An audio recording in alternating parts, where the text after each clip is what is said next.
ახლა ვნახოთ, როგორ შეგვიძლია სტილის ცვლილება მოვახდინოთ კანვაში ძალიან სწრაფად და მარტივად. ეს ერგება როგორც ტექსტებს, ისე გრაფიკებს, ასევე მთლიან დიზაინებს. ვაწვევით აი ამ ღილაკს, გვაქვს copy art style და copy basic style. რა განსხვავება, ამასაც განახებთ შემდეგ მაგალითებში. აი ასე ტექსტში ჩაგვისვა პირდაპირ, არ გვჭირდება თავიდან დაწერა, ფონტის თავიდან არჩევა და ასე შემდეგ. ახლა ვნახოთ გრაფიკებზე. ავარჩიე ეს ელემენტი, შემდეგ მეორე ელემენტი და ახლა გაჩვენებთ copy basic style-ით როგორ შეიცვლება. ხოლოდ ფერები გადაიტანა, ხოლო copy art style-ის შემთხვევაში ყვავილი დაახატა. ახლა სხვა ელემენტებს შევარჩევ და ამის მიხედვით ვნახოთ.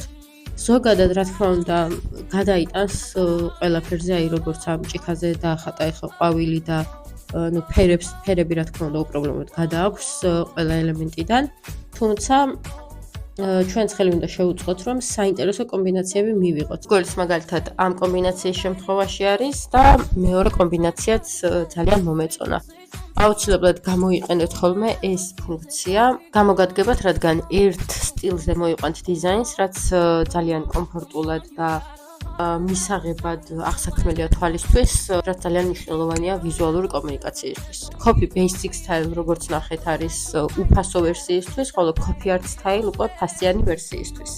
ასე რომ copy basic style-იც ძალიან ეფექტურად შეგიძლიათ გამოიყენოთ, თუ მაგალითად უფასო ვერსია გაქვთ. თუმცა მე რა თქმა უნდა გირჩევთ, რომ სცადოთ ფასიანი ვერსია, თუ ახალი მომხმარებელი ხართ, გადადით ვიდეოს აღწერაში არის ლინკი, დარეგისტრირდით და ერთ თვეს გამოიყენეთ უფასოდ პრო ვერსიას.